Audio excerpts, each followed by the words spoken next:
Magandang gabi. Ako si Berwin Patibong at ito ang inyong gabing paglalakbay sa dilim sa mga kwentong hindi basta pinapaniwalaan pero paulit-ulit na nararanasan.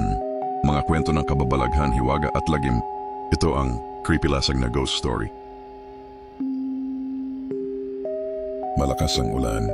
Rumaragasa ang tubig sa mga kalsada ng Marikina at halos lamunin ng ilog ang mga gilid ng Pampang. Isa-isang dumadating ang mga residente sa covered court na ginawang evacuation center. Amoy pawis, putik at basang damit ang buong lugar. Nagsisiksikan ang mga tao, mga batang iyak ng iyak at mga matatandang humihingi ng tuwalya.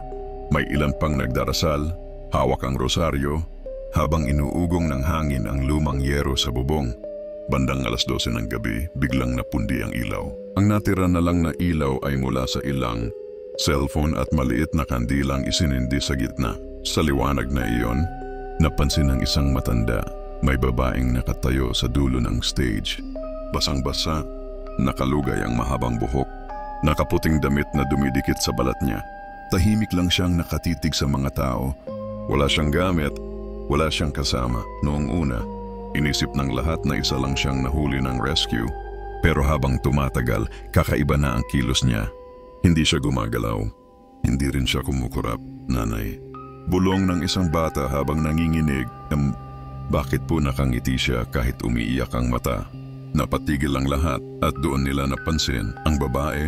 Nakangisi nga, pero mula sa mga mata niya, umaagos ang tubig. Tubig na kulay putik. Biglang namatay ang kandila. Nagtilian ang mga tao. Nang muling bumalik ang liwanag ng cellphone, wala na ang babae. Pero may naiwan sa sahig. Basang yapak, mahahaba, at patungo sa gitna ng evacuation center kung saan natutulog ang isang pamilya. Isa-isang nagising ang mga bata. Ang bunso, nanginginig habang tinuturo ang kisame. Nay, bakit may ulo doon? Pagtingala ng mga tao, nakita nila sa gilid ng bubong, nakasabit ang babae. Ang buhok nakalaylay at ang leeg niya baluktot na parang nabali.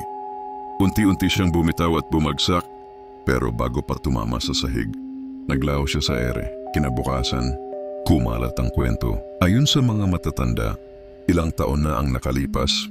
May isang babae raw na nalunod sa ilog sa mismong likuran ng covered court. Hindi na nahanap ang bangkay. Sabi ng mga rescuer, baka inanod na palayo. Pero may ilan ding naniniwala na nananatili pa siya ron.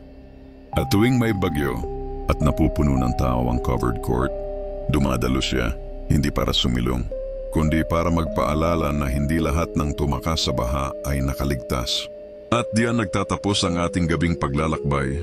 May kwento ka bang di mo malimutan? Yung kwento ng takot, kababalaghan, o engkwentro sa hindi may paliwanag? Feel free to send your horror story entry.